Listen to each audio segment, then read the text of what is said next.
একটা পাথরের মধ্যে কেন ঈশ্বর মানব? নমস্কার বন্ধুরা, আপনারা হয়তো অনেক সমালোচকদের মুখে এই প্রশ্নটা শুনেছেন যে ভগবান নিজের সামনে রাখা খাবার থেকে একটা মশা বা মাছি তাড়াতে পারে না, সে আবার কিসের ভগবান? একটা পাথরের মধ্যে কেন ঈশ্বর মানব? প্রশ্নটা শুনতে সাধারণ যুক্তিতে একদম ঠিক মনে হলেও সনাতন ধর্মের গভীর দর্শনে এর যে উত্তর লুকিয়ে আছে তা জানলে আপনার চিন্তাধারাই বদলে যাবে। চলুন আজ এই প্রশ্নের আসল এবং আধ্যাত্মিক উত্তরটাই জেনে নিই। প্রথমেই বুঝতে হবে, সনাতন ধর্মে যাকে আপনারা মূর্তি বলছেন তিনি আসলে বিগ্রহ বা ঈশ্বরের সাকার রূপ। ঈশ্বরের ক্ষুধা তৃষ্ণা আমাদের মতো জৈবিক নয়। তিনি স্থূল খাবার বা খাবারের বস্তুগত অংশ খান না। শ্রীমদ ভগবদ গীতায় 9 নম্বর অধ্যায়ে 26 নম্বর শ্লোকে ভগবান শ্রীকৃষ্ণ পরিষ্কার বলেছেন, পত্রং পুষ্পং ফলং তহং যমে ভোক্তা অজস্রতি। অর্থাৎ কেউ যদি আমাকে ভালোবেসে একটি পত্র, ফুল, ফল বা একটু জলও দেয়, আমি সেই শুদ্ধ ভক্তিটাই গ্রহণ করি। ভগবান আমাদের দেওয়া খাবারের ভেতরের ভাব আর ভক্তি গ্রহণ করেন।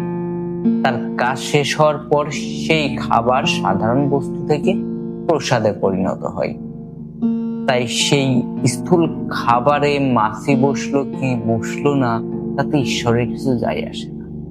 দ্বিতীয় এবং লজিক্যাল পয়েন্ট হলো, এই পৃথিবীতে মশা মাছি থেকে শুরু করে হাতি বা মানুষ সবকিছু কার সৃষ্টি? ঈশ্বরের সৃষ্টি, তাই তো? সনাতন ধর্মের মূল কথাই হলো সর্বভূতে ঈশ্বর বিরাজমান। এখন ভাবুন তো, ভগবানের কাছে মানুষ যেমন তার সন্তান, ওই ছোট্ট মশা বা মাছিটাও তো তারই সৃষ্টি। ঈশ্বর যদি নিজেই হাত নাড়িয়ে মশা তাড়িয়ে দেন, তবে তো তিনি নিজেই নিজের সৃষ্টির প্রতি বৈষম্য করলেন। ঈশ্বরের সামনে রাখা খাবার যদি কোনো ক্ষুদ্র প্রাণী খায়, সনাতন ধর্মে বলে ঈশ্বর সেই নিজেই ক্ষুদ্র জীবের রূপ ধরে আহার গ্রহণ করছেন। ঈশ্বর কেন তার সেই নিজের সন্তানকে তাড়িয়ে দেবে? অনেকে মূর্তিকে শুধু পাথর ভাবেন। তাদের জন্য একটা সহজ উদাহরণ দিচ্ছি। ধরুন, আপনার ঘরে আপনার প্রয়াত মা বা বাবার একটি বাধাই করা ছবি আছে। আপনি ছবিতে রোজ ধূপ ধুনো দেন, প্রণাম করেন। এখন সেই ছবিতে যদি একটা মাছি বা টিকটিকি এসে বসে, ছবিটা কি নিজে হাত তুলে মাছিটা তাড়াতে পারবে? পারবে না। তার মানে কি ওই ছবিতে থাকা মা বাবার প্রতি আপনার ভালোবাসা মিথ্যা ছিল না, নাকি আপনার মা বাবার কোনো অস্তিত্ব ছিল না? ঠিক তেমনই বিগ্রহ হলো ঈশ্বরকে ডাকার একটা মাধ্যম মাত্র। ঈশ্বর সর্বব্যাপী, কিন্তু মানুষের মন যাতে একটা বিন্দুতে স্থির হয়ে ভক্তি করতে পারে, সেই জন্যই এই সাকার আরাধনা। আর সবশেষে বলি প্রকৃতির নিয়মের কথা।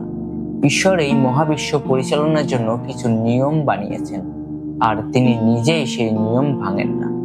ভগবান মানুষকে বুদ্ধি, বিবেক এবং দুটি হাত দিয়েছেন।